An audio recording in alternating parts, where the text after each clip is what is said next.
कभी सोचा है कि एक छोटा सा बीज कैसे इतना बड़ा विशाल पेड़ बन जाता है? या मान लीजिए कट जाने पर हमारी त्वचा कैसे अपने आप फिर से जुड़ जाती है? हाँ, ये तो रोजमर्रा की चीजें हैं जिन पर हम शायद ध्यान भी नहीं देते। बिल्कुल। या फिर ये कि कैसे माता-पिता के गुण बच्चों में आते हैं लेकिन फिर भी बच्चे उनसे मतलब हूबहू एक जैसे नहीं होते, अलग दिखते हैं। जी। इन सब कमाल की प्रक्रियाओं के पीछे इनके केंद्र में है कोशिकाओं का विभाजन, सेल डिवीजन जिसे कहते हैं। सही कहा। आज हम इसी दुनिया में थोड़ा गहराई से उतर रहे हैं। कोशिका चक्र यानी सेल साइकिल और खास तौर पर इसके दो मुख्य विभाजन के तरीके, समसूत्री विभाजन मिटोसिस और अर्धसूत्री विभाजन मियोसिस। जी। और हमारी ये पड़ताल एवरब्लिंक हेल्थ केयर के एक बहुत अच्छे लेख पर आधारित है जिसमें इन प्रक्रियाओं को काफी अच्छे से समझाया गया है। हाँ, वो लेख काफी स्पष्ट है। हमारा मकसद यही है कि इन जटिल लेकिन बेहद जरूरी प्रक्रियाओं को आसान भाषा में समझें और जानें कि ये हमारे होने के लिए, हमारे अस्तित्व के लिए इतनी अहम क्यों हैं। चलिए इसे खोलकर समझते हैं। बिल्कुल। देखिए, कोशिका का जीवन ना एक चक्र की तरह है। ज्यादातर समय तो कोशिका अंतरावस्था यानी कि इंटरफेज में बिताती है। इंटरफेज? हाँ, अच्छा। हाँ। इसे आप ऐसे समझिए कि ये विभाजन की तैयारी का दौर है। इसमें कोशिका बड़ी होती है, अपने लिए जरूरी प्रोटीन बनाती है और सबसे जरूरी काम अपने डीएनए की एक बिल्कुल सटीक कॉपी तैयार करती है। मतलब डबल करती है डीएनए को? हाँ, बिल्कुल। और जब ये सारी तैयारी पूरी हो जाती है, उसके बाद ही वो विभाजन प्रावस्था यानी माइटोटिक फेज में जाती है, जहां असल में कोशिका बढ़ती है। और ये चक्र चलता रहता है, कुछ कोशिकाओं में तो बहुत तेजी से। हाँ, और इसी विभाजन प्रावस्था का एक अहम हिस्सा है समसूत्री विभाजन, जिसे माइटोसिस कहते हैं। ये हमारे शरीर की लगभग सभी कोशिकाओं में होता है, जिन्हें हम कायिक कोशिकाएं या सोमैटिक सेल्स कहते हैं। जी, त्वचा, मांसपेशियां, सब में। इसका मुख्य काम है शरीर की वृद्धि करना या फिर पुरानी या जो कोशिकाएं क्षतिग्रस्त हो गई हैं उन्हें बदलना। जैसे आपने त्वचा का उदाहरण दिया, वो कोशिकाएं तो लगातार बदलती रहती हैं। हर पल। सोचिए, हर सेकंड में लाखों कोशिकाएं ये माइटोसिस की प्रक्रिया पूरी कर रही हैं। हाँ, ये तो अद्भुत है। और माइटोसिस का जो नतीजा है वो भी कमाल का है। एक जो जनक कोशिका होती है, पेरेंट सेल, उससे दो बिल्कुल एक जैसी समान संतति कोशिकाएं, डॉटर सेल्स बनती है। एकदम जुड़वा। हाँ, बिल्कुल। उनमें गुणसूत्रों मतलब क्रोमोसोम्स की संख्या और जो आनुवांशिक जानकारी है वो हूबहू जनक कोशिका जैसी ही होती है। ये स्थिरता बनाए रखने के लिए बहुत जरूरी है। अच्छा। लेकिन हाँ, इसमें एक पेंच भी है।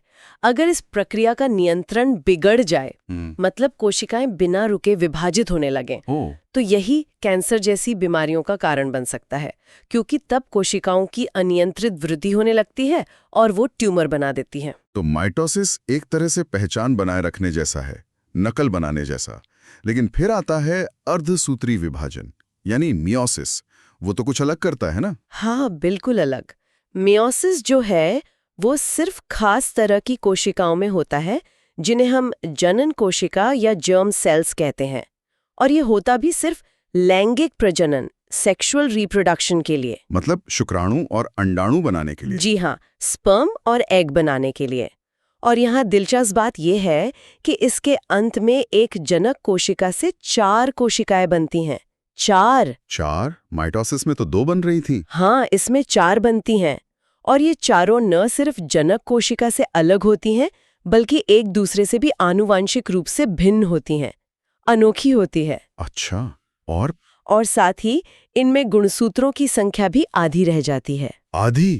आधी क्यों रह जाती है? और ये भिन्नता कैसे आती है इनमें? देखिए, गुणसूत्रों की संख्या आधी होना इसलिए जरूरी है ताकि जब शुक्राणु और अंडाणु मिलकर भ्रूण यानी जाइगोट बनाते हैं तो उसमें गुणसूत्रों की सही संख्या फिर से स्थापित हो जाए, आधी माँ से आधी पिता से। समझ गया, ताकि जुड़ने पर संख्या डबल न हो जाए। बिल्कुल।